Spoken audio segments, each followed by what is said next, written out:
नमस्कार देवियों और सज्जनों, मैं सृजन शर्मा आज आपका स्वागत करता हूं आज के प्रोग्राम स्वस्थ जीवन में। आजकल के समय में ज़्यादातर लोग ऑफिस में या वर्क फ्रॉम होम के चलते घर पे अपना अधिकतर समय एक कंप्यूटर स्क्रीन के सामने व्यतीत करते हैं। जाहिर सी बात है कि बहुत देर तक एक अच्छा पोस्चर मेंटेन कर पाना कोई आसान काम नहीं है, परंतु इस कारण विवश कई उम्रदराज और युवाओं के बीच एक स्पाइन से रिलेटेड प्रॉब्लम देखी जाती है। ये प्रॉब्लम गर्दन की में होती दर्द या फिर पीठ के ऊपरले हिस्से में होती दर्द के बारे में ज़्यादातर रहती है, जो शिकायत हमें सुनने में मिलती है। इसी दर्द को सर्वाइकल स्पॉन्डिलाइटिस का नाम भी दिया जाता है। तो दर्शकों, आज का हमारा टॉपिक भी यही है, सर्वाइकल स्पॉन्डिलाइटिस के बारे में हम आज बात करेंगे। आज हमारे जो गेस्ट हैं उनका नाम है डॉक्टर तरुण राजपूत जी, जो कि बतौर एसोसिएट प्रोफेसर हैं Solan homeopathic medical college and hospital Kumarhatti में। पिछले 20 सालों से ये अपनी सर्विसेज वहाँ पे देते आ रहे हैं। सर, आपका बहुत बहुत स्वागत है हमारे इस प्रोग्राम में। नमस्कार सर। आज हम सर्वाइकल स्पॉन्डिलाइटिस के बारे में बात कर रहे हैं सर। तो सर्वाइकल स्पॉन्डिलाइटिस एक ऐसी बीमारी है जो कि स्पाइन से रिलेटेड है। तो सबसे पहले हम स्पाइन का जो स्ट्रक्चर होता है, स्पाइन कैसे हमारी बनी होती है, उसके बारे में एक हम जानना चाहेंगे आपसे। सर्वाइकल स्पॉन्डिलाइटिस एक बहुत ही जटिल बीमारी है। ये जो हमारी शरीर की पीछे की हड्डी होती है, जिसे रीढ़ की हड्डी कहते हैं, उसके ऊपर के भाग में जो सर्वाइकल स्पाइन होती है, ये उसको सबसे अधिक प्रभावित करती है। अब जैसे कि दर्शकों को मैं अपने आगे चर्चा को बढ़ाने से पहले मैं थोड़ा सा रीढ़ की हड्डी के बारे में थोड़ी जानकारी देना चाहूँगा। ये रीढ़ की हड्डी शरीर के पिछले भाग में स्थित होती है और ये गर्दन से नीचे की तरफ से शुरू होकर और ये हिप जॉइंट से अटैच होती है। इसमें जो सर्वाइकल स्पाइन है, इसमें हमारे 5 भागों में ये बांटी गई है। इसमें सबसे ऊपर का जो भाग होता है वो सर्वाइकल स्पाइन होता है, जिसमें 7 मनके होते हैं। उसके ठीक नीचे थोरैसिक स्पाइन होती है, जिसमें कि 12 मनके होते हैं। इसके ठीक नीचे लंबर स्पाइन होती है, जिसमें कि 5 मनके होते हैं। उसके ठीक नीचे सैक्रम बोन होती है और सैक्रम बोन के ठीक नीचे एक पूंछनुमा आकृति की एक हड्डी होती है, जिसे कोकिक्स कहा जाता है। तो सर, जो ये सर्वाइकल स्पॉन्डिलाइटिस है, ये स्पाइन के कौन से भाग पे सबसे ज़्यादा इफेक्ट करता है? ये सर्वाइकल के जो मैंने जैसे बताया कि जो ये हमारी गर्दन होती है, इसमें 7 मनके होते हैं। सबसे ये C1 से लेकर C7 तक होता है। इसमें जैसे हम देखते हैं कि जो सबसे ऊपर का मनका होता है, उसको ये सबसे ज़्यादा इफ़ेक्ट डालती है। इसमें जो सबसे ऊपर का भाग होता है वो डिस्क कहलाता है। डिस्क के साथ डिस्क एक जो है गद्दीनुमा आकृति की होती है। इसके साथ ही गर्दन में जो है कुछ जॉइंट्स होते हैं, जिसे फैसेट जॉइंट के नाम से जाना जाता है। जैसे जैसे उम्र बढ़ती है, डिस्क के अंदर वाटर कंटेंट की कमी होने लगती है, जिससे क्या होता है कि जो डिस्क हमारी होती है वो डार्क हो जाती है, जिसकी वजह से डिस्क की जो हाइट होती है वो कम होने लगती है। डिस्क की हाइट कम होने की वजह से जो उसके आसपास के जोड़ होते हैं वो थोड़ा सा हिलने लगते हैं। उसकी वजह से क्या होता है कि जो जोड़ होते हैं वो खराब होने लगते हैं। इसी कॉम्बिनेशन को, जिसमें कि डिस्क खराब होती है और जोड़ खराब होते हैं, हम इसी को सर्वाइकल स्पॉन्डिलाइटिस के नाम से जानते हैं। यानी कि जो ऊपरला हिस्सा आपकी स्पाइन का है वो सबसे ज़्यादा इफेक्ट पड़ता है। जो C1 से लेकर C7 तक का पार्ट होता है वही सर्वाइकल स्पाइन के नाम से जाना जाता है। इसी में 7 मनके होते हैं और यही सबसे ज़्यादा इफेक्ट डालते हैं। इसमें जो मैं दर्शकों को बताना चाहूँगा, जो C1 है और C2 है, इसी से स्पाइनल कॉर्ड होकर हमारी हाथ की तरफ को आती है, जिसके कंप्रेस की वजह से ये सारी दिक्कतें जो मैं आगे डिस्कस करूंगा वो सारी दिक्कतें उसी की वजह से आएंगी। इसमें C1 और C2 का एक अहम रोल होता है। जी, तभी हम जब सुनते भी हैं कि सर्वाइकल हो गया है या स्पॉन्डिलाइटिस हो गया है, तो ज़्यादातर गर्दन और पीठ के ऊपरले हिस्से से रिलेटेड ही वो बीमारी रहती है। सर, ये जो बीमारी है ये कौन से उम्र के लोगों में हमारे को ज़्यादातर देखने को मिलेंगी है? ये बीमारी जो है 40 साल से अधिक के उम्र के लोगों को 85% देखने को मिलती है।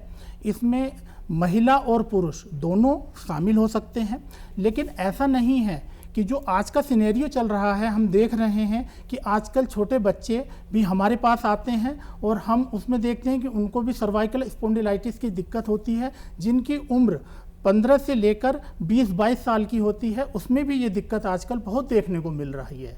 तो इसका एक रीज़न ये भी है शायद कि बच्चे आजकल बहुत ज़्यादा अपना समय एक कंप्यूटर या फ़ोन की स्क्रीन के सामने बैठते हैं और वो पोस्चर हमेशा एक गलत पोस्चर में शायद वो बैठते हैं। हाँ, ये उसी की वजह से, उसी के नतीजे हैं। जैसे बच्चे लैपटॉप पर गेम खेलते रहते हैं तो वो अपने पोस्चर का ध्यान नहीं रखते हैं, गर्दन को टेढ़ा मेढ़ा करके नीचे ऊपर इस तरीके से जो गर्दन का पोस्चर है वो सही ढंग से बच्चे नहीं कर पाते हैं। उसकी वजह से ये छोटे बच्चों में भी आजकल देखने को मिल रही है, क्योंकि उनकी जीवन शैली बिल्कुल बदल चुकी है। बच्चे आजकल घंटों घंटों मोबाइल पर खेलते रहते हैं, जिसकी वजह से ये प्रॉब्लम आ रही है। तो सर, जब ये प्रॉब्लम किसी को होने लग जाए तो उनके लक्षण क्या है कि हमें वो पता लग जाए, कि समय रहते हमें पता लग जाए, जिससे पहले कि बहुत देर हो जाए, समय रहते पता लगने के इसके सिम्टम्स, इसके लक्षण क्या हैं सर? इसका जो सबसे पहला लक्षण आता है वो गर्दन के ऊपर दर्द का होना, उसमें जकड़न होना, स्टिफनेस, जिसको हम गर्दन स्टिफ हो गई ये भी हम कई बार सुनते हैं, और गर्दन में जलन का होना, ये सबसे अहम इसका एक लक्षण होता है। इसके बाद जो अन्य लक्षण है, गर्दन से दर्द का हाथों में और उंगलियों की तरफ को जाना, जिससे कि इसको हम रेफर पेन के नाम से भी जानते हैं। और ये दर्द कब बढ़ता है?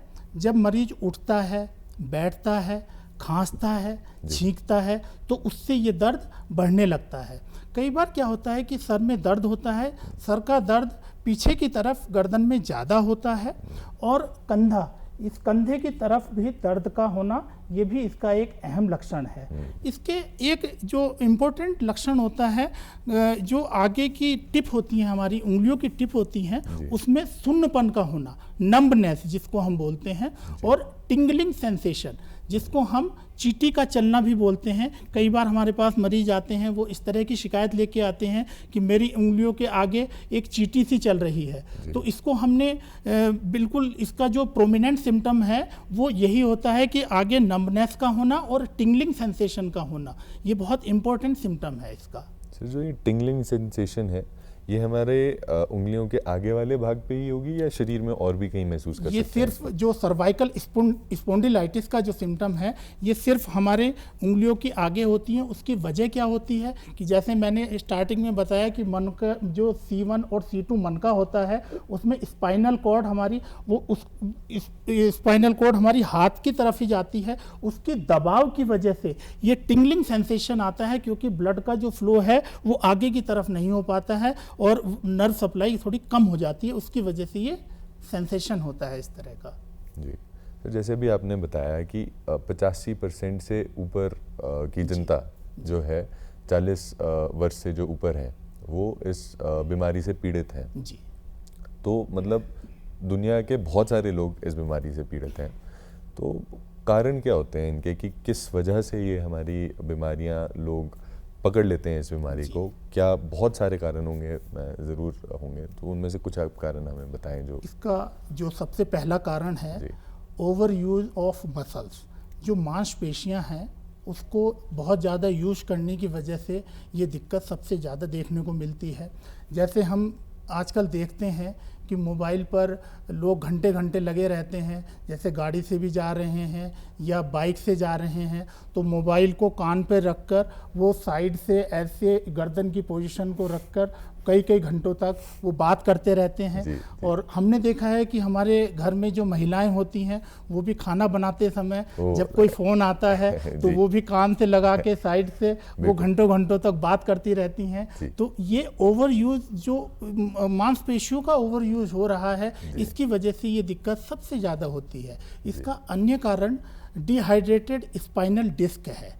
इसमें क्या होता है कि जैसे मैंने पहले भी बताया कि मनकों के बीच में डिस्क होता है जी। और जोड़ होते हैं। जी। उन जोड़ में एक तरल पदार्थ होता है। जी। वो तरल पदार्थ जो हड्डियां होती हैं हमारी, उसको वो घर्षण जिससे ना हो उसको कम करने का काम करता है। किसी कारण से ये तरल पदार्थ अगर सूखने लगता है तो जो हमारी हड्डियां हैं उसमें एक सूखा घर्षण होने लगता है, जिसकी वजह से ये आपस में रगड़ खाने से वहाँ पर सूजन और दर्द की शिकायत होती है। इसका अन्य कारण हर्निएटेड डिस्क और स्लिप डिस्क भी होता है। जैसे हमने आज आमतौर पर सुनते भी हैं कि स्लिप डिस्क हो गया है। तो ये स्लिप डिस्क क्या होता है कि जो हमारी बैंड होता है, जो अंदर डिस्क होती है, उसमें उसकी सतह टूटने लगती है और उसके टूटने से जो अंदर का मटेरियल होता है वो बाहर की तरफ आता है और वो जोड़ों पर प्रेशर डालता है, दबाव डालता है, जिसकी वजह से दर्द, जो मैंने बताया कि दर्द कंधे से लेकर गर्दन से लेकर हाथ की तरफ को आता है, तो ये उसका एक कारण स्लिप डिस्क भी होता है। इसका अगला कारण जो है वो ओवरवेट भी है, जिससे जब वजन बढ़ता है तो गर्दन पर, जो ये गर्दन है हमारी, वो एक प्रेशर मेंटेन करती है, तो वो प्रेशर जो है वो ज़्यादा बढ़ता है, उसकी वजह से जो दर्द है वो बढ़ने लगता है। इसका अगला कारण डिहाइड्रेशन होता है, जिसकी वजह से दर्द काफ़ी बढ़ने लगता है। बॉडी में जब डिहाइड्रेशन होने लग जाती है, तो जाहिर सी बात है अगर डिहाइड्रेशन हमें होगी तो ऑब्वियसली, क्योंकि मसल्स में पानी का कंटेंट रहता है, जी। तो अगर डिहाइड्रेशन होगी तो उसकी वजह से भी वो दिक्कत आती है, घर्षण जैसा आप कह रहे थे वो। जी। इसका एक अन्य कारण, गर्दन पर जब चोट लगती है तो उसकी वजह से भी गर्दन स्टिफ हो जाती है, उसकी वजह से भी ये दिक्कत आती है। तो एक इसका अन्य कारण ओस्टियोफाइट्स का बनना भी होता है। जो हमारी डिस्क होती है उसके पास में छोटी छोटी नुकीली हड्डियां निकलने लगती हैं। वो हड्डियां जो हमारी नर्व होती हैं, जो नसें होती हैं, उन पर वो प्रेशर डालती है, जिससे कि जो सारी दिक्कतें हैं, जैसे दर्द का होना, सुन्नपन होना, वो सारी दिक्कतें इसकी वजह से भी होती हैं। जी।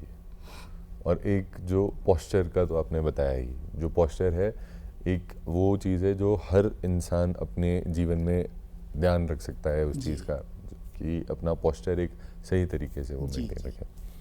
सर, इसके कारण की हमने बात कर ली, हमने लक्षणों की बात कर ली, अब हम सुझाव जानना चाहते हैं कि आपके जो बचाव हैं इसके लिए, वो बचाव क्या रहते हैं इसके लिए? देखिए, जैसे कि कहावत भी है, prevention is better than cure. बिल्कुल।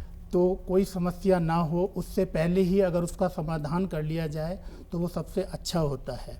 तो सबसे पहले हमें अपनी जीवन शैली और कार्यशैली में बदलाव करना बहुत ज़रूरी है। जैसे कि हम बैठने का हमारा पोस्चर होता है, कई बार क्या होता है कुछ लोग टेढ़े होके बैठ जाते हैं, कुछ साइड से बैठ जाते हैं, तो ये हमें अपने पोस्चर का सबसे पहले ध्यान रखना है, क्योंकि जो सर्वाइकल स्पॉन्डिलाइटिस की जो दिक्कत होती है वो पोस्चर का सबसे अहम रोल होता है। तो हमें अपने गर्दन को सीधा करके बैठना है जहाँ तक कोशिश की जाए। उसके बाद दूसरा जो इसका होता है, गर्दन के ऊपर ज़्यादा वजन को नहीं रखना है। उसकी वजह से भी जो गर्दन है हमारी वो प्रेशर लेती है और उसकी वजह से जो डिस्क हैं वो थोड़े हिलने लगते हैं। उसके बाद जो अन्य बचाव है वो सोने का पोस्चर है। हमें सीधे होकर लेटना है, पेट के बल बिल्कुल भी नहीं लेटना है, और जो सोते समय हमें मोटे तकिए का प्रयोग बिल्कुल भी नहीं करना है।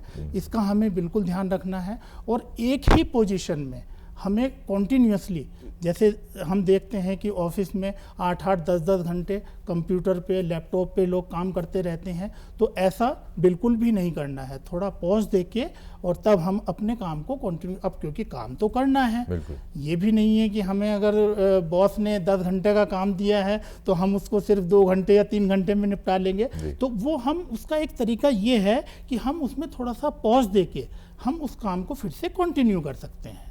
जी।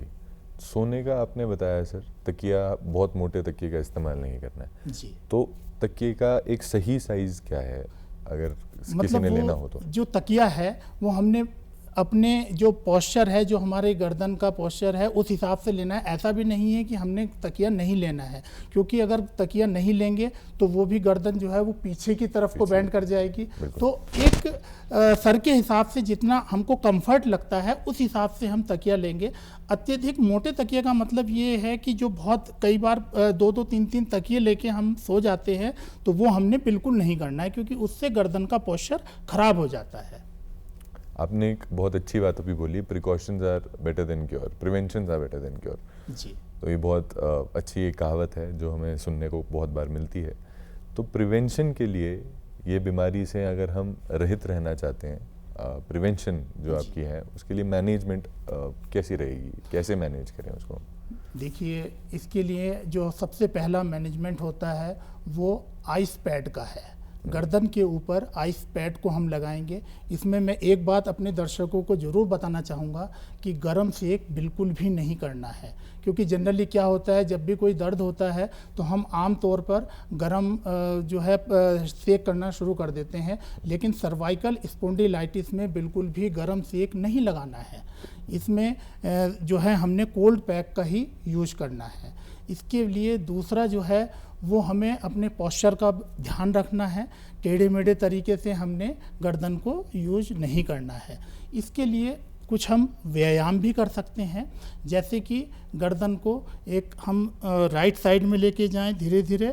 कई बार हम गर्दन को अपनी लेफ़्ट साइड लेके जाएं, गर्दन को अपनी नीचे की तरफ को लेके जाएं, गर्दन को हम अपनी ऊपर लेके जाएं।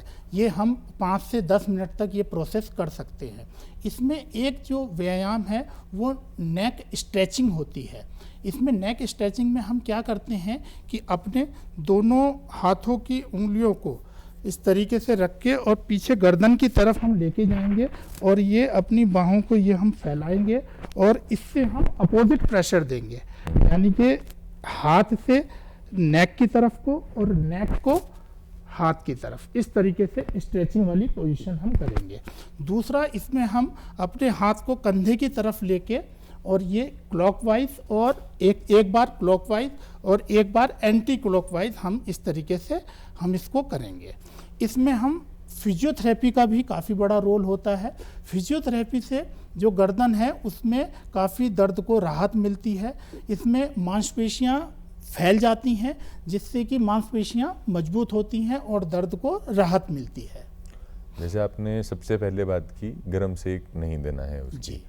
तो बहुत से लोग हैं जिनको ये सिम्टम्स नहीं आते होंगे, जैसे टिकलिंग सेंसेशन आपने बोला, उस टाइप के सिम्टम्स उनको नहीं फील होते होंगे, बट दर्द एक नॉर्मल दर्द उनको रहती है, पीठ में रहती है। तो उसके लिए भी क्या गर्म सेक देना हानिकारक है, या उसके लिए गर्म सेक का फ़ायदा रहेगा? अगर नहीं, तो वो जो बॉडी हमारी सिम्टम देगी वो सर्वाइकल से रिलेटेड अगर सिम्टम होंगे तो दर्द हाथ की तरफ आएगा। कई बार ये तो इनिशियल स्टेज होती है, जो दर्द इधर आ रहा है, ये क्रोनिक कंडीशन में नंबनेस और टिंगलिंग वाला सेंसेशन होता है। तो गर्म सेक हमने बिल्कुल नहीं देना है। बिना डॉक्टर की सलाह के हमने कोई भी काम नहीं करना है अपने आप से। अगर सर्वाइकल नहीं है, नॉर्मल दर्द फील हो रही है, तब भी गर्म सेक यानी कि हानिकारक है, तब भी आप सिर्फ बिना डॉक्टर की सलाह के कोई भी काम हमने नहीं करना है।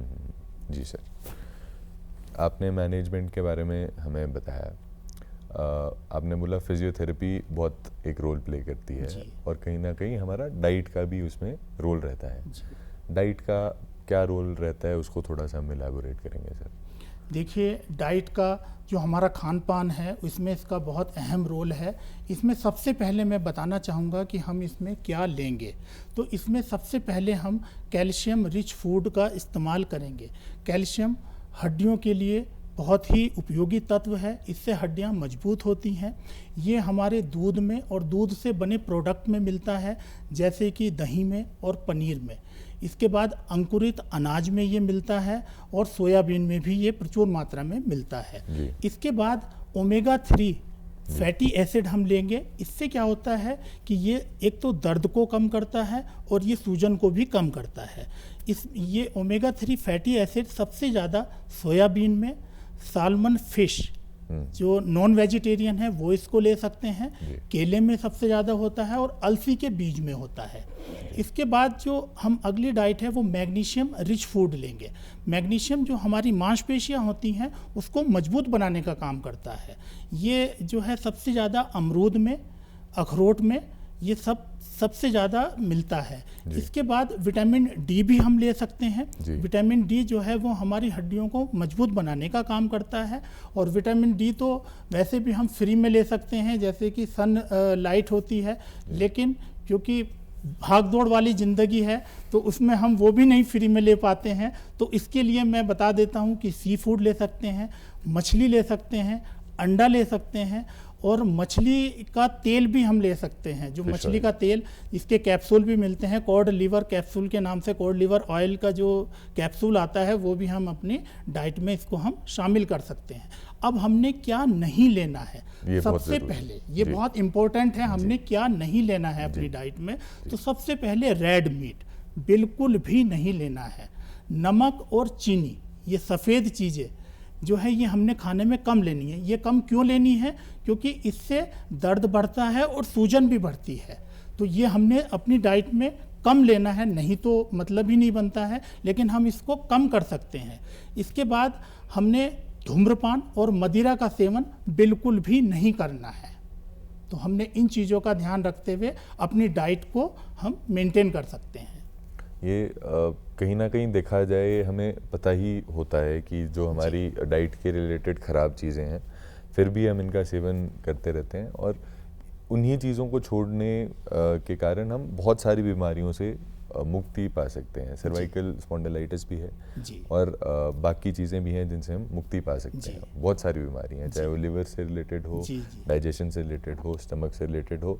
डाइट में समाधान ऑलमोस्ट सबका बराबर ही है और वो सारी चीज़ें हमें पता होती है। तो दर्शकों से दरखास्त भी है कि बहुत ये ख़राब चीज़ों का सेवन ना करें, जैसे मदिरा और धूम्रपान।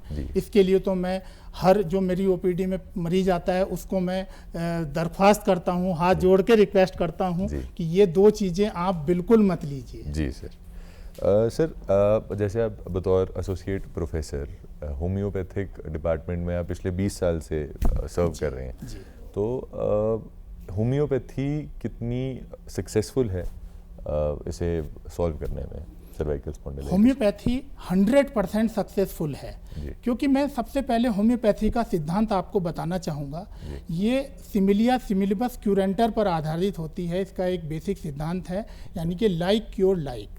हम लक्षण के आधार पर दवाई देते हैं, इसीलिए इसके साइड इफ़ेक्ट भी नहीं होते हैं। तो जैसे लक्षण दवाई के अंदर होते हैं वैसे ही लक्षण हम मरीज के अंदर देख के तब हम प्रिस्क्रिप्शन देते हैं। और एक ये होलिस्टिक ट्रीटमेंट है, यानी कि हम किसी जो डिजीज़ है उसका हम कोई ट्रीटमेंट नहीं करते हैं, मैन एज अ होल, यानी कि जो मरीज ने हमें सिम्टम बताए हैं उस डिजीज़ से रिलेटेड हम उसको लेके चलते हैं और सिम्टमों का मिलान करके तब हम मेडिसिन का प्रिस्क्रिप्शन करते हैं।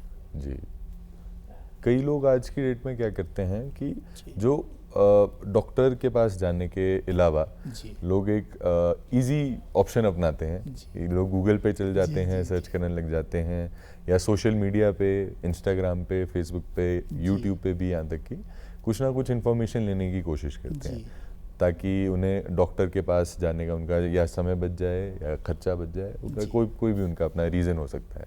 तो क्या वो एक सही अप्रोच है सर? ये बिल्कुल भी सही अप्रोच नहीं है। जैसे कि मैं रोज़ ओपीडी में भी मेरे पास मरीज आते हैं कि मैंने यूट्यूब पर ये दवाई देखी है साहब, ये मुझे दवाई इस रोग की ये दवा दे दीजिए। ऐसा बिल्कुल भी नहीं करना है। बिना डॉक्टर की सलाह के हमने किसी भी पैथी की, होम्योपैथी के अलावा और भी पैथी की, हमने दवाई बिल्कुल भी अपने आप से या यूट्यूब से देखकर बिल्कुल नहीं लेनी है। बिल्कुल। सर, एंड में अगर आप हमारे दर्शकों के लिए कोई मैसेज एक देना चाहते हैं, कोई सुझाव एक देना चाहते हैं जो लाइफ टाइम सबके साथ रहे, वो आप एक बार दे दें हमारे दर्शकों को। मैं दर्शकों को यही सुझाव देना चाहूँगा कि सबसे पहले सर्वाइकल स्पॉन्डिलाइटिस से बचने के लिए हमें अपनी जीवन शैली और कार्यशैली में बदलाव लाने की ज़रूरत है। हमें सबसे पहले अपने पोस्चर का बहुत ध्यान रखना है। ज़्यादा लंबे टाइम तक हमने मोबाइल और लैपटॉप का इस्तेमाल नहीं करना है और अपनी आँखों के एंगल के सामने ही मोबाइल और लैपटॉप को देखना है जी। जो कि आई लेवल हम इसको बोलते हैं, आंखों के सामने आई लेवल। ये नीचे की तरफ साइड से ये हमने बिल्कुल भी नहीं करना है। जी सर। सर बहुत अच्छा लगा। अभी समय की उसके कारण हम बहुत आगे अपनी बात नहीं बढ़ा पाएंगे, पर ज़रूर आपसे बहुत सारी बातें हम और अगली बार करेंगे। धन्यवाद दर्शकों। इस प्रोग्राम के माध्यम से हमारा यही मोटिव रहता है कि आपको बीमारियों के बारे में जागरूक करें और उनके सुझाव बताएं, ताकि आप अपने जीवन में हेल्दी रहें, फिट रहें और एक अच्छी जीवन व्यतीत करें। धन्यवाद। धन्यवाद। नमस्कार।